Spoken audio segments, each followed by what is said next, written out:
Bien.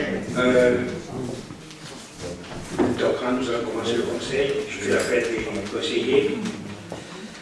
Sénat René présent. Baranatine. Bérard Mathieu. Présent. Ordonnance Martine. Présent. Saba Mohamed. Présent. Présent. Combe Gilles. Présent. Parti Pérou Alexandre. Présent. Delhomme Céline. Présente. De la Vorman Martine. Présente. Duprat Monique. Présente. Elias Manuel. Présent. Fourmantin Philippe. Présent. Gage Gabriel. Présent. Gali Gisèle. Présente. Gaba Chantal a donné pouvoir à Annie Mélina. Guillaume Claudie. Présent. Waro Cathy. Présente. Lavaille Chantal. Présente. Yoré Philippe. Présent. Massaclier Joël. Présent. Mélina Annie. Présente. Bobin Philippe. Présent. Sally Julie. Présente. Tatiboué Pascal. Présent. Tessier Joël. Présente. Bessa Daniel. Présente. Terrier Marie. Présente. Et Zantel Joséphine. Avant de commencer le conseil, je proposais de faire une minute de silence pour les victimes de l'attentat sur le marché de Noël de Strasbourg.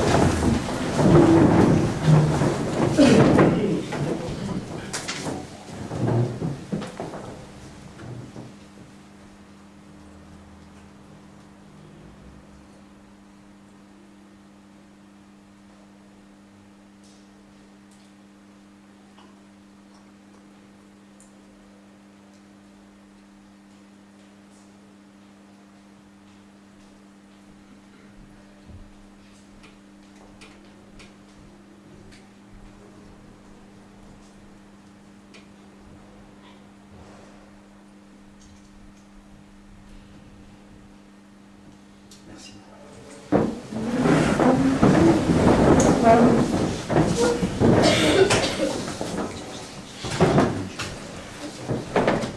Je propose Cathy Auro comme secrétaire de séance. L'ordre du jour commence par l'approbation du procès verbal de la séance du comité municipal du 7 novembre. Y a-t-il des remarques? Donc, je suppose qu'il est adopté à l'unanimité. Merci.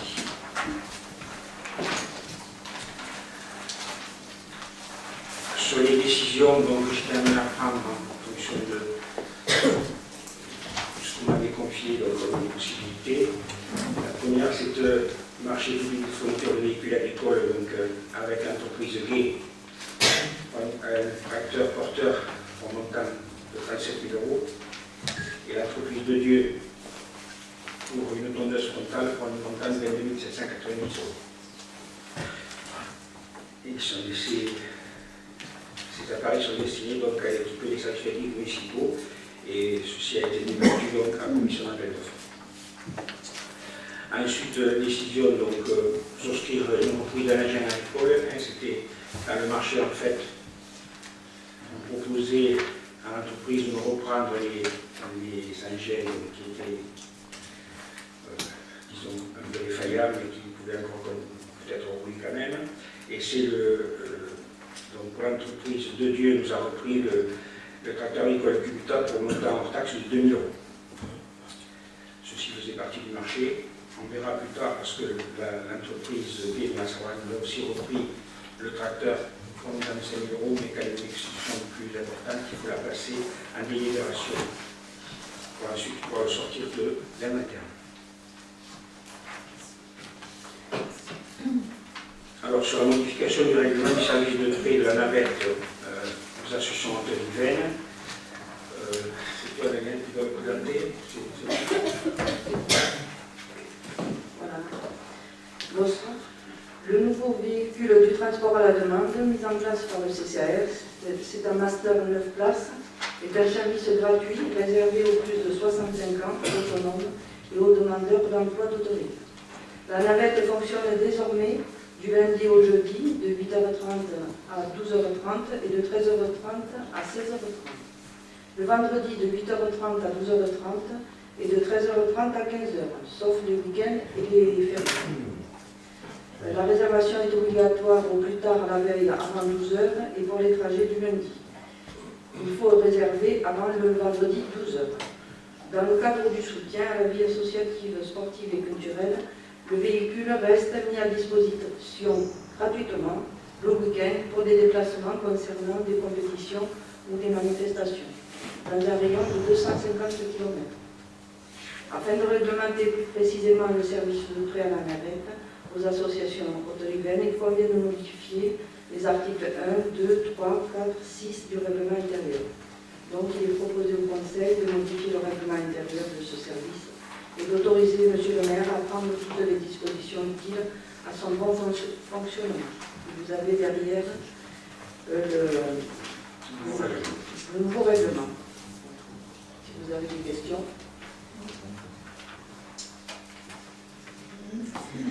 Les aménagements complémentaires ont-ils été effectués? Alors, Oui, alors moi je me suis renseignée. non, mais j'avais une réponse. Ah, On a rendez-vous le 9 janvier à la société Infocom, donc pour corriger la publicité, parce qu'il y a un souci de publicité. Et ensuite, les divers travaux d'amélioration sont pris en compte et proposés par la société.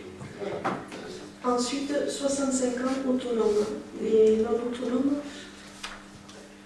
Donc, ils ne pourront pas monter s'ils sont dans le groupe. donc elle n'est pas adaptée aux personnes à mobilité réduite. C'est-à-dire, on a changé que le véhicule, on vous l'avait déjà dit, de toute manière. Sur la... On l'a changé parce que l'autre, il était en limite, donc très.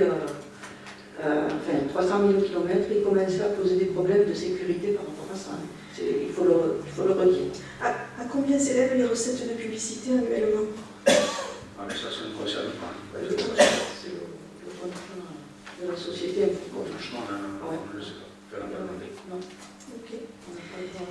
Et ensuite, on aurait une proposition sur l'article 6. Au lieu de faire un titre de recette de 30 €, pourquoi ne pas le retenir sur la caution?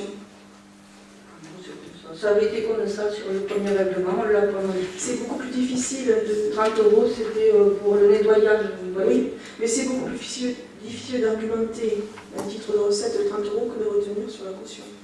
Oui, Bon, on a choisi comme ça. la caution est de 500 €, donc le chèque, on va pas l'encaisser. De toute façon, il faut refaire notre chèque. Merci. Surtout qu'il me semble que les chèques en caution, oui, voilà.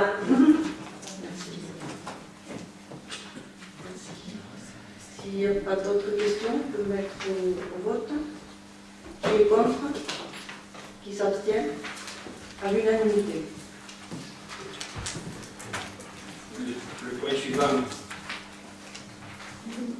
Le point suivant, donc, c'est la vision de la ville de la société ANDES, Association nationale des élus en charge du sport. C'est Claude Daniel qui est occupé de ce dossier, je donne la parole. Oui, donc il convient de faire adhérer notre collectivité à l'association ANDES. C'est une association nationale ouverte aux élus en charge des sports.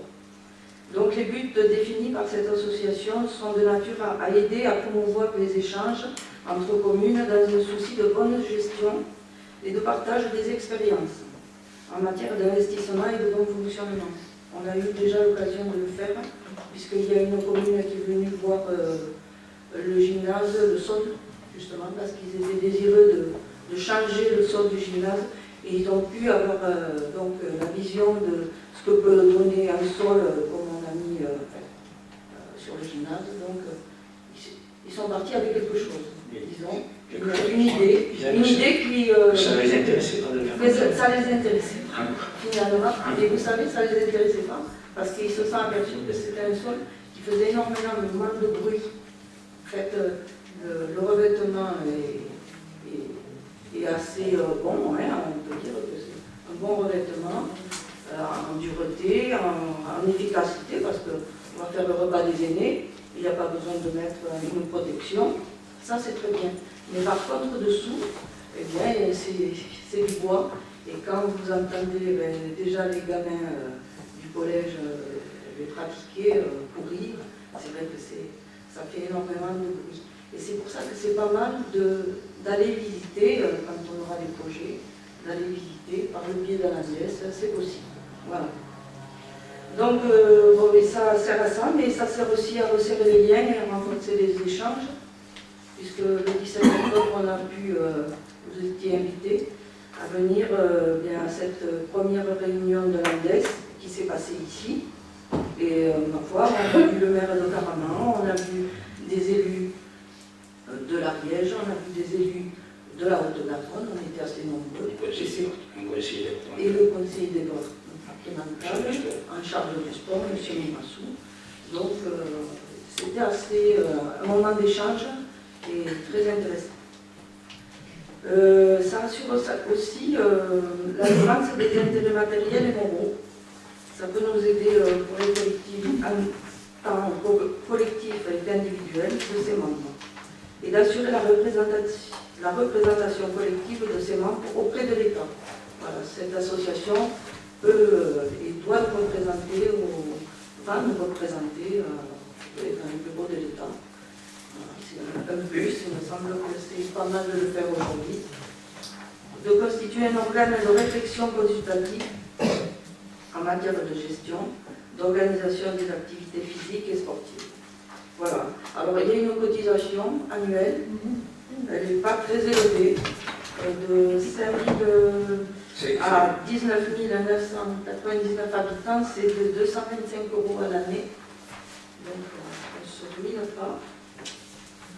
Et puis bon, donc il est demandé à l'Assemblée d'autoriser l'adhésion. Dans une cotisation annuelle de 125 € et de désigner un représentant de la collectivité auprès de l'ANDES. Je vous propose donc que la cotisation, nous sommes le 12 décembre, ce soit pour l'année 2019,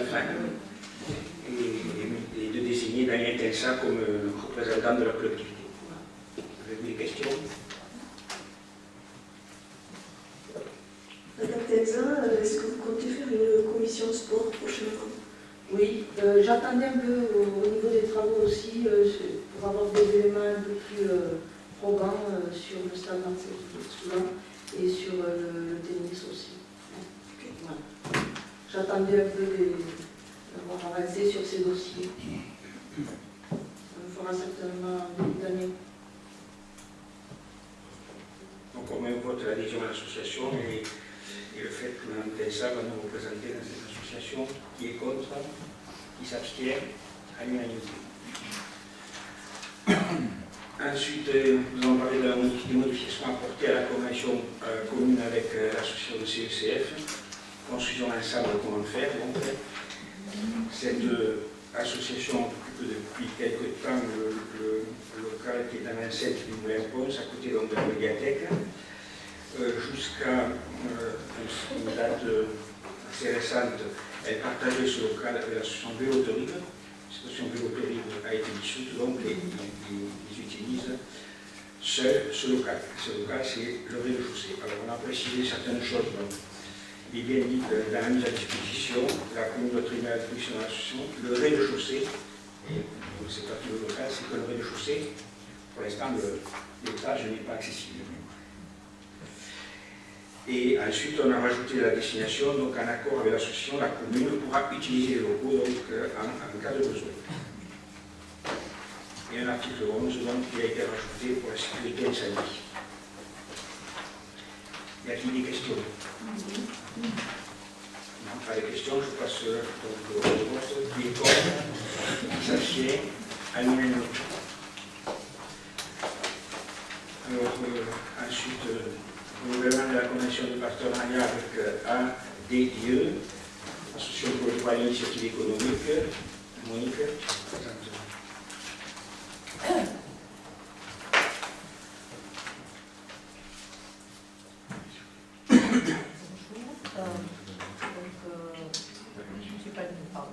Excusez-moi.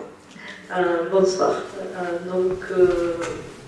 Nous avions précédemment une convention administrative qui nous liait donc à un partenariat sur l'espace coworking. Cette convention étant caduque au 31/12, nous avons souhaité la renouveler. Alors, vous avez en plus de la convention un rapport d'activité 2018 qui vous détaille un petit peu les activités de l'ADI au sein de notre espace coworking, enfin espace initiative. Donc On est particulièrement intéressé par ce partenariat parce que l'ADI finance et accompagne les projets des créateurs d'entreprises et améliore aussi tout l'environnement institutionnel du microcrédit et des micro-entreprises. Donc c'est vraiment un partenaire important pour nous. La personne qui vient faire les permanences sur l'espace coworking est très à l'écoute des personnes qui se présentent à elle et qui demandent des rendez-vous, très accessible. Et vous le verrez dans le rapport d'activité, l'ADI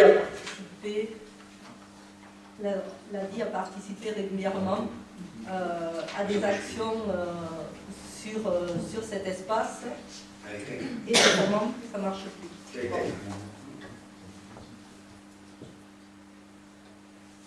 Non, je n'ai pas touché. Bon, c'est pas très grave. Pour l'enregistrement.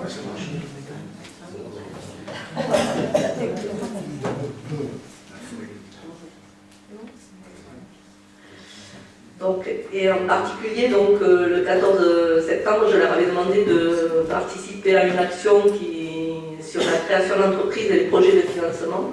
Donc l'ADI, avec d'autres partenaires, bien entendu, avait pris une part entière et efficace sur cette journée de la création d'entreprise, en nous apportant ses compétences, mais aussi son regard, effectivement, d'aide sur les micro-entreprises et les auto-entrepreneurs.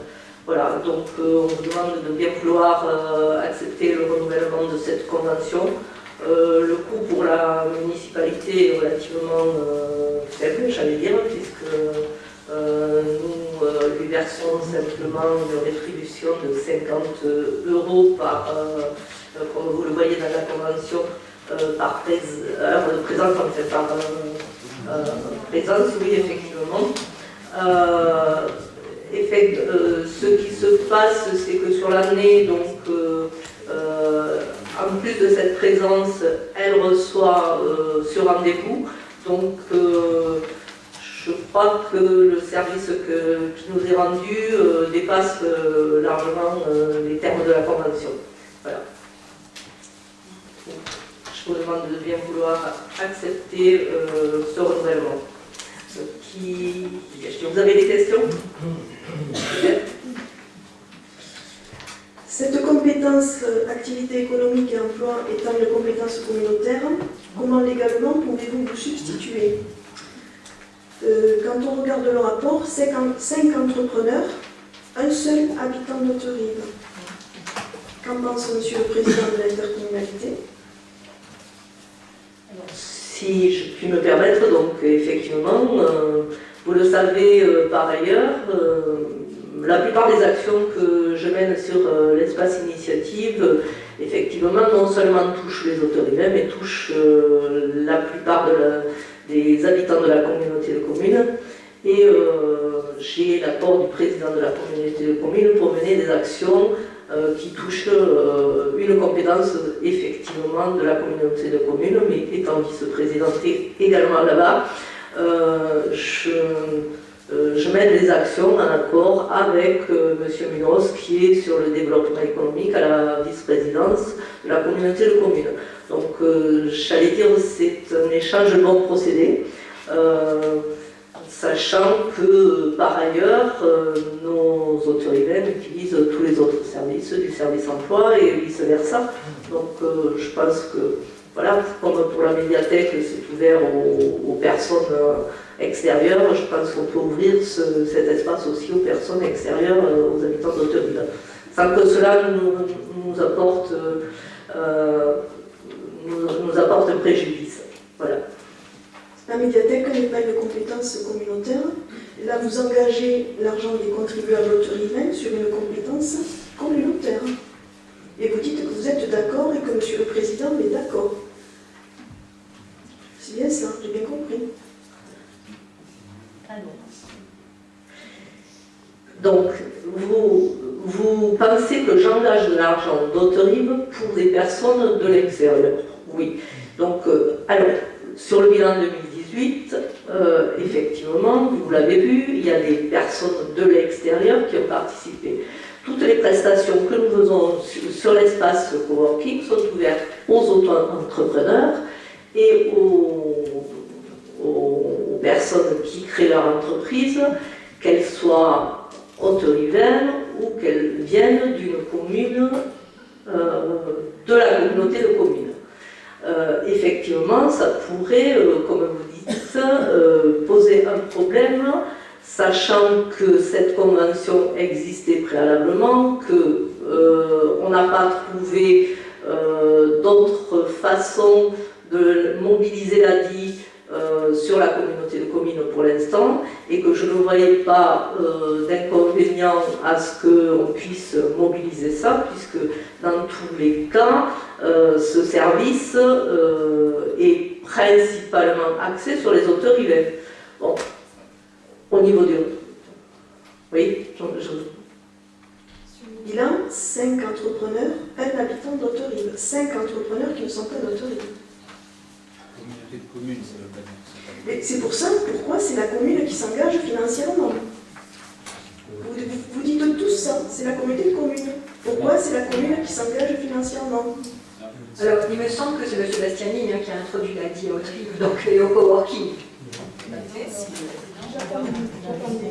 C'est justement M. Bastiani a introduit et toutes les personnes qui sont autour de cette table étaient contre, n'étaient pas d'accord. Le président de l'intercommunalité était contre. Et ce soir, tout le monde est pour. Engager les deniers des autres riverains pour l'intercommunalité. Je comprends ce que vous dites là.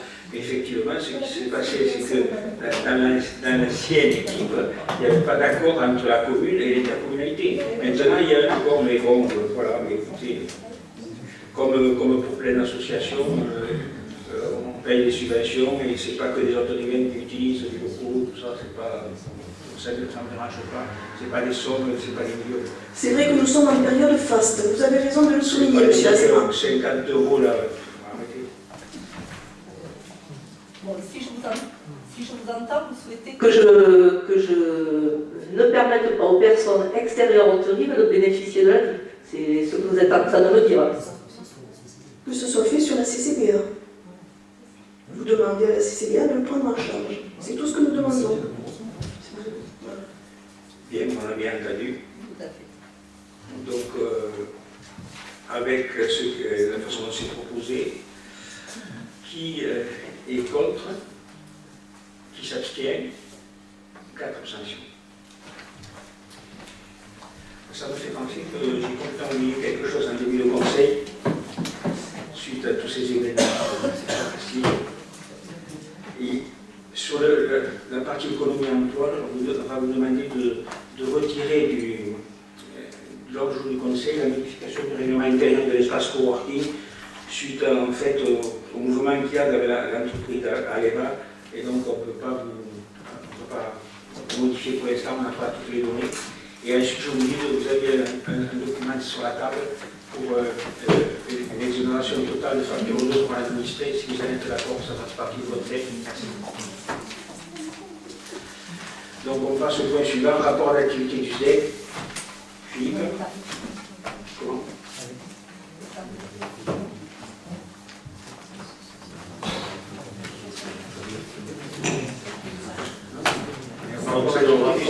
C'est le rapport de l'activité du SDEC de 2017.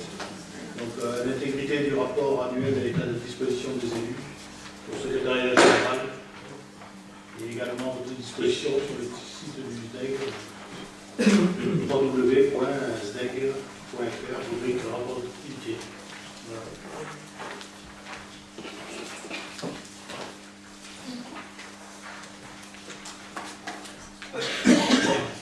Avez-vous des questions sur ce rapport d'activité? Non. Si vous voulez voter ça, c'est juste...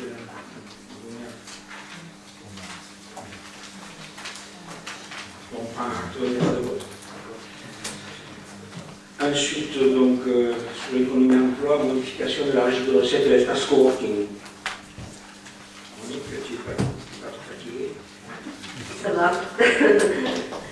Donc, c'est afin d'améliorer le fonctionnement de l'espace coworking, donc on est obligé on vous demande de bien vouloir modifier de la façon suivante les articles qui régissent la régie de recettes de l'espace coworking, de façon à pouvoir l'ouvrir à des produits nouveaux que seront des photocopies, des relieurs et de la plastification de documents. Voilà, tout simplement. Donc, vous avez donc la reprise des articles de la régie précédente, plus les trois nouveaux produits, pardon, excusez-moi, la fatigue se fait sentir, les 3 nouveaux produits donc, qui rentreront dans cette régie. Voilà, je vous demanderai de bien vouloir accepter cela. Juste une remarque, 1er janvier 2018, je suppose que c'est 2019, hein, donc c'est une erreur matérielle. Oui, effectivement. Ok. Effectivement, je l'avais noté aussi. Et la plastification, pour les A3 et A4, il n'y a pas de distinguo, c'est pareil, c'est le même tarif. Alors, au niveau des tarifs, vous les avez à côté, la modification des tarifs. D'ailleurs, sur la note de synthèse des tarifs aussi, vous aviez quelques petites boulettes. Je ne sais pas si elles ont été rectifiées. Donc, entre la date et puis à la fin aussi, c'est pas autre service, mais autre service. Je pense que vous l'avez sûrement compris. Voilà. Bon, outre ces deux bricoles, effectivement, donc, sur la reliure et sur la plastification, on a fait un prix unique. C'est un service qu'on démarre, donc on va voir comment ça se passe et après on avisera aux différentes copies et on vous tiendra informé.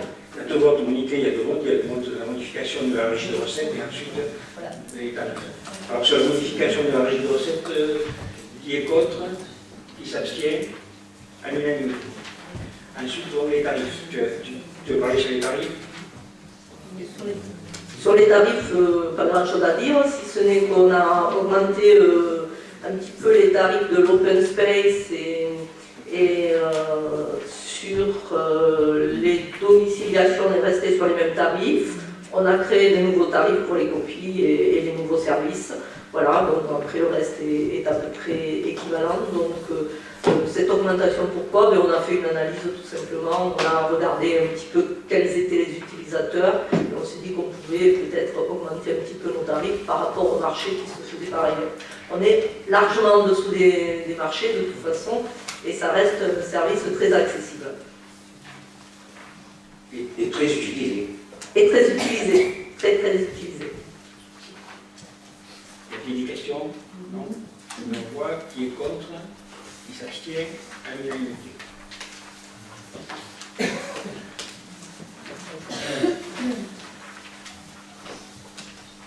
Alors ensuite vient la convention de financement relative aux travaux de sécurisation de la traversée des piétons du passage à niveau numéro 22. C'est moi qui le présente, c'est toi Philippe, ça? C'est moi? Donc vous connaissez donc, le passage numéro 22, c'est ce passage numéro 22, celui sur la route de Capens, où il y a beaucoup de circulation piétonne et voitures aussi, puisque c'est une route à grande circulation. Et donc la chaussée au niveau du passage à niveau est très étroite. Enfin, la chaussée est normale, si vous voulez, mais les trottoirs par contre sont très étroits et dangereux. Il a été proposé par la SNCF il y a assez longtemps, puisqu'on a vu que ça a commencé, ça avait parlé d'abord en 2007, d'élargir le passage à niveau en reculant la barrière. En fait. On recule la barrière, on recule tous les éléments. Alors, il a été choisi de reculer seulement la barrière côté Toulouse, pour avoir la reculer suffisamment côté Toulouse pour ne pas avoir à dépasser les deux, c'est quand même, comme vous avez compris, moitié prix. Et donc, la SNCF ne peut pas, bien sûr, engager cette dépense énorme toute seule. Et donc, elle a besoin de la mairie pour participer. Et on a proposé de participer à 50% sur ces travaux. Alors, je précise que, comme vous pouvez le voir dans la convention, peut-être vous avez regardé sur la dernière page, la page 28 de la convention, vous avez vu que les conditions économiques de janvier 2007 étaient à 36 800 €. Et bien en 2019, donc, elles seront à 47 200 €. Donc 23 600 € pour la SNCF, 23 600 € pour la commune. Y a-t-il des questions? Donc on me voit qui est contre, qui s'abstient, à l'unanimité.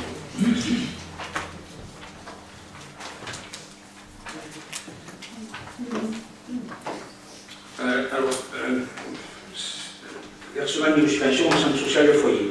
Alors là, c'était donc le souci, puisque l'association Ludothèque a été dissoute au 30 juin 2018, mais ces activités ont été reprises par le foyer centre social.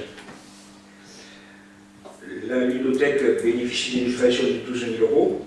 Donc 6 000 € avaient été versés pour le premier semestre donc, à l'association Ludothèque. Et donc, comme le foyer reprend l'activité à partir du deuxième semestre, on vous propose de verser l'autre moitié de la subvention, c'est-à-dire 6 000 € à l'association Le Foyer Centre Social. Y a-t-il des questions? Alors, tout d'abord, pourquoi c'est le foyer qui a repris? Les locaux sont-ils toujours à la médiathèque? L'association avait des salariés, d'où l'utilisation de la subvention. Et quelle utilisation pour ces 6 000 €? Est-ce que les salariés sont toujours là? Ont-ils été licenciés? Voilà, est-ce que Marie, tu réponds? Je réponds? Non. Donc en fait, effectivement, les locaux sont encore utilisés, les locaux de la médiathèque, et la salariée est toujours payée maintenant par le seul foyer. Ça ne change rien pratiquement, mais simplement ce qui chapeaute, c'est les différences. C'est la bibliothèque qui a sollicité le micro. C'est à la demande de la bibliothèque que ça se fait. Parce qu'il y avait une certaine cohérence par rapport au projet, par rapport aux familles, par rapport à l'accueil au café des parents qui est voisin, ça permettait un projet intéressant. Donc comme ils avaient peu d'heures d'ouverture et que nous avons le café des parents à côté, voilà, ils nous ont sollicité, ils sont venus, et puis il s'avérait que après consultation de monsieur le maire et adhésion du CA du foyer, on a accepté cette reprise en gardant la salariée qui avait le plus de temps horaire puisque l'autre personne faisait très très peu d'heures et qu'elle a arrêté son activité. Y a-t-il des questions encore? Non. On passe au vote. Qui est contre? Qui s'abstient? Non, tu ne participes pas au vote, d'accord.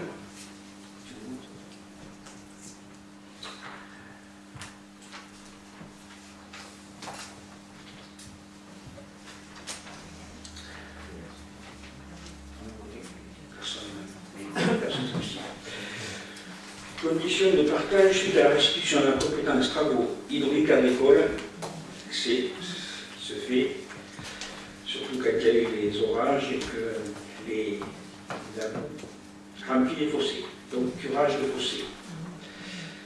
Donc jusqu'à maintenant, il fallait passer à travers d'abord le SNIVOM, maintenant et la communauté de communes, pour faire ces travaux. Ce qui se passe d'ailleurs actuellement, suite aux orages de cet été, ce printemps et cet été. Donc il y a eu des curages de fossés qui ont été faits. Donc en fait, c'est pris en charge par la communauté de communes, condition que la commune, bien sûr, paye. Donc voilà, ça ne change rien ensuite parce que c'est une compétence qui n'avait pas fait d'emprunt et qui n'a pas donc il n'y a rien à réintégrer. Donc simplement, à partir du 1er janvier, c'est la commune qui directement va exercer cette compétence. Y a-t-il des questions? Pas de questions? Je passe au voix, donc qui est contre, qui s'abstient, à l'unanimité. Alors il faut qu'on revote encore les statuts de la CCDA, pour simplement quelques petites choses qui avaient été à corriger. On a voté la même chose au dernier conseil communautaire. En fait, c'était la compétence, en fait, aire d'accueil des gens du voyage, qui n'était pas écrite tout à fait correctement, et donc qui a été réécrite. Création, aménagement, entretien et gestion des aires d'accueil des gens du voyage et des tarifs en lieu locatif. Voilà, c'est l'intitulé de cette compétence-là. Y a-t-il des questions? Pas de questions, donc on voit qui est contre, qui s'abstient à l'unanimité. Je vous en parlais tout à l'heure, donc, on a, sur l'achat de véhicules, donc du tracteur qu'on a acheté à l'entreprise Gay, il y avait une reprise donc, de notre tracteur pour un montant de 5 000 € hors taxe. Et donc la reprise du véhicule Renault Ergos, c'est 110, etc. Et donc il est demandé au conseil municipal de décider l'aliénation de gré à gré du bien ci-dessus et d'autoriser M. le maire à signer les documents afférents à cette transaction. Pas de questions? Je mets au voix. Qui est contre? Qui s'abstient? À l'unanimité.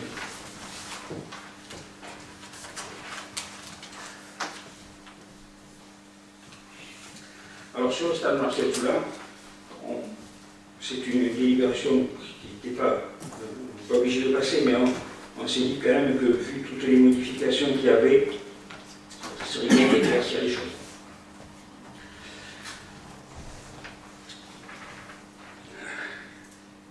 Il y avait donc d'abord sur ces travaux, les travaux ont été lancés donc par l'équipe de M. Lastiani, et je dois dire que c'était avec notre accord. Voilà. Et donc il y avait un projet, et ce projet a évolué. Il y avait d'abord une phase 1 qui était la pose et la repose de la clôture. C'est des travaux qui ont été faits donc, en 2015. Ensuite, donc, le projet, donc, il y avait d'abord 2 vestiaires qui étaient reliés par un mur groupé. Donc ensuite, ça avait été abandonné. Finalement, vous aviez choisi de baisser comme ça la dépense. Et nous, bon, on reprend pratiquement intégralement ce projet, sauf qu'on rajoute l'extension de la salle Messanier. C'était une demande des utilisateurs. Tu veux rajouter quelque chose? Non, dans le gros œuvre. Dans le gros œuvre, donc on rajoute ça. Parce que c'est à faire, on rajoute dans le gros. Alors, il y a d'abord une phase des avantages des constructions qui est en cours actuellement, qui devrait se terminer normalement la semaine prochaine, pour un montant de 41 000 €. Ça, c'est déjà passé à la commission d'appel d'offres.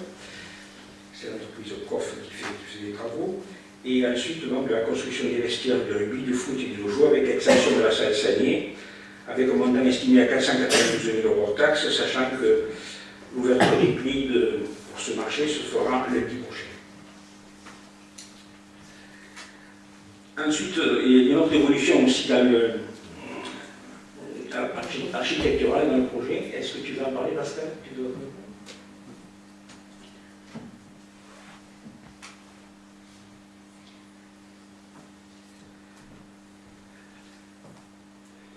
Oui, dans le cadre du développement des énergies renouvelables, puisque l'ancien toit était un toit plat et qui risquait de causer du souci à la réfection, il a été proposé d'installer un toit incliné et des panneaux solaires photovoltaïques et thermiques. Donc à ce sujet-là, ça introduit un coût, mais nous avons rendez-vous avec le PETR, le Pays Sud Toulousain, qui nous propose une autre opportunité qu'on aura vendredi pour chercher une subvention dans le cadre des aides ENR, de l'ADEME et de la régie. Alors je précise donc il y a une subvention, il y a une DET, dotation d'équipement des territoires ruraux qui est obtenue depuis 2015 d'un montant de 209 503 €, à laquelle s'ajoute déjà une subvention du département de 52 375,80 €. Et donc peut-être une subvention par l'intermédiaire du PETR. Mais c'est pas garanti maintenant. Voilà. Sur ce projet, est-ce que vous avez des questions? Oui. Tout d'abord, les coûts au niveau des énergies renouvelables. Est-ce que vous pouvez nous donner les coûts? Alors, les coûts là, normalement, tout est compris, les 492 000 €. Hein. Le photovoltaïque, oui. ok. tout compris. D'accord. Ensuite, le permis de construire modificatif a-t-il été déposé? Alors, déposé, non, pas encore. Mais en fait, il est en cours de... Va-t-il y avoir un impact sur le prévisionnel des travaux? Un impact sur le prévisionnel des Non, travaux? normalement non. Normalement non. En fait, on va ouvrir le lundi prochain, mais il faut un temps pour l'analyser parce qu'il y a quand même un petit îlot, donc ça ne va pas se faire comme ça du jour au lendemain. Madame Boudin, il faut quand même un temps pour l'analyser, donc on ne pourra pas le voter avant janvier. Et donc les travaux vont commencer en mars et théoriquement, terminer en octobre. Pardon? Terminer en octobre. Oui. C'est Et ça. n'oubliez pas que dans le permis modificatif, il y a le recours des tiers. Et avec des poses de panneaux, en plein centre-ville, il se peut qu'il y ait un recours. Ah oui. Normalement, avec l'organisation des travaux, avant d'en arriver effectivement à la pose de la toiture, ça permettra quand même d'avoir déjà reçu les accords sur le permis. Donc l'idée c'est de le lancer le plus tôt possible, de manière à ce que pendant la préparation de chantier, en fait, l'autorisation puisse être attribuée et derrière des affichages réglementaires pour que le recours s'exerce. Dans la DCE, vous avez mis les énergies renouvelables? Ok. Merci. D'autres questions? Non. Passe au vote. Qui est contre? Qui s'oppose? Qui s'abstient? Unanimité, merci. Mise à disposition d'un agent auprès du centre social Le Foyer. Bon, c'est un agent qui était mis à disposition depuis un bon moment, hein. Je ne sais pas quand ça date, mais il y a longtemps. Pour, c'est notre agent éducateur sportif. Dans le cadre de relation entre la commune et le foyer, il a été proposé de mettre à disposition à temps partiel auprès de l'association de centre social Le Foyer, éducateur sportif. Cette mise à disposition prendra effet le 1er janvier 2019 pour une durée de 3 ans, donc l'actuel c'est terminé donc au 31 décembre 2018. Et donc il est demandé au conseil municipal d'approuver cette mise à disposition pour M. le maire à signer la convention de mise à disposition et tous les actes nécessaires. Des questions? Non. Donc je me vois qui est contre, qui s'abstient.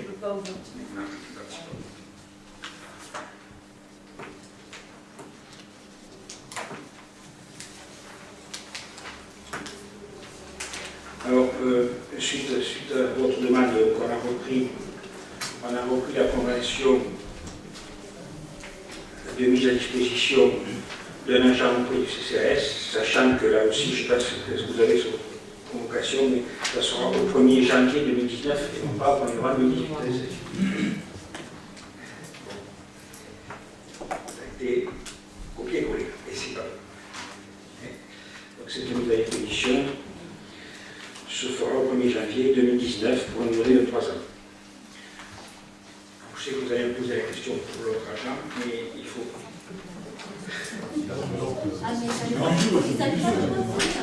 Non mais comment ça se connecte? Non mais en fait il faut que ça passe en CAP, ça se fera, mais il faut que ça passe en CAP, donc c'est pas encore passé en CAP. Et comme il y avait des élections professionnelles au 6 décembre, le CAP ne sera qu'en février, donc on ne pourra pas le faire tout de suite. On a l'accord.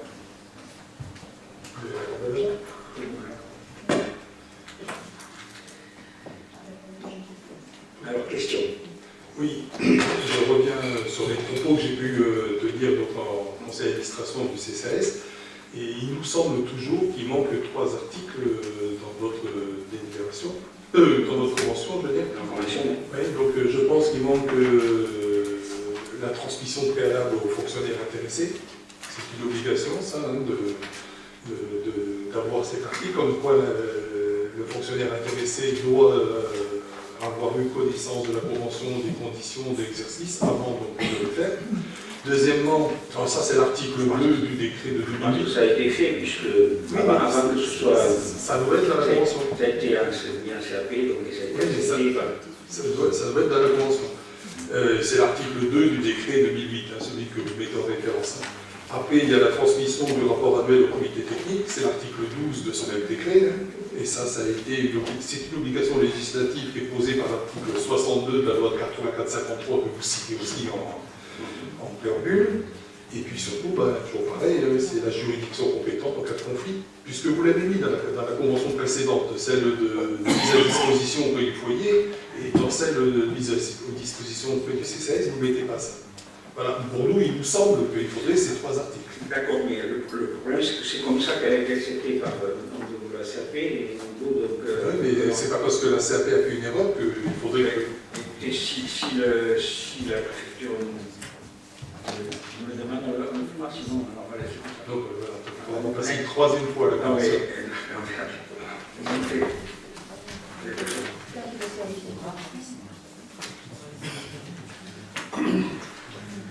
Bien, alors je vous demande de passer au vote, s'il n'y a pas de questions. Donc, qui est contre la mise à disposition de l'agent avec cette convention? Vous pourrez scinder ce vote en 2, c'est-à-dire est-ce qu'on peut avoir l'accord pour la mise à disposition de l'agent et sur la convention, s'il vous plaît. D'accord, c'est bien 2, donc mise à disposition de l'agent, donc tournez pour. Et sur la convention, donc, qui est contre, qui s'abstient, donc 4 abstentions.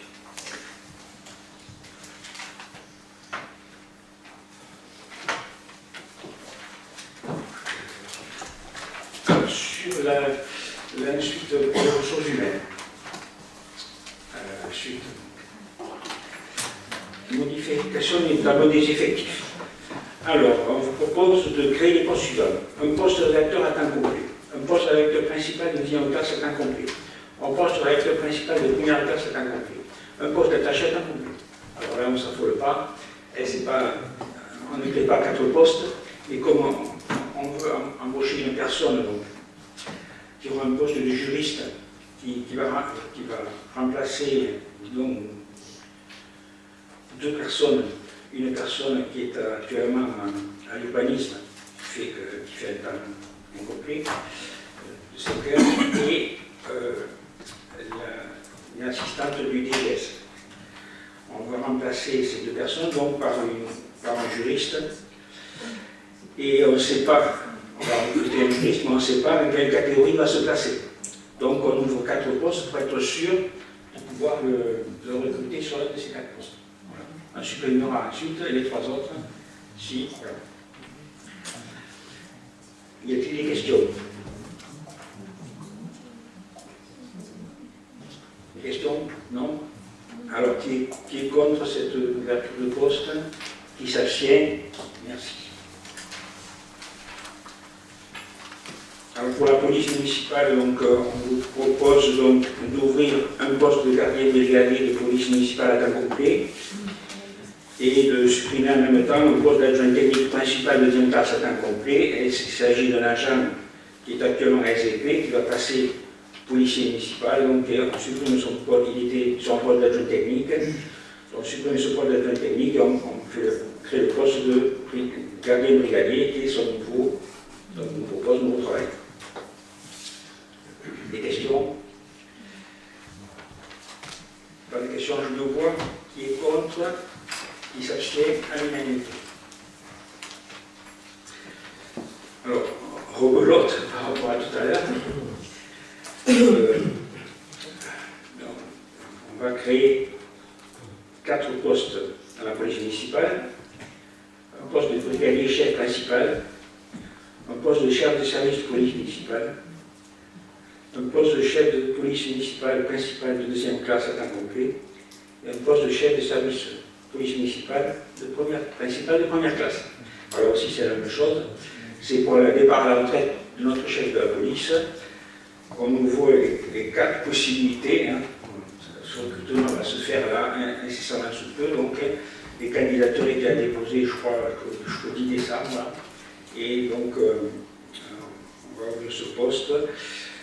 Il remplace donc le chef de police qui part à la retraite. Vous les supprimerez après quand vous aurez... On va les 3 autres. On ne sait pas si on en a vraiment besoin.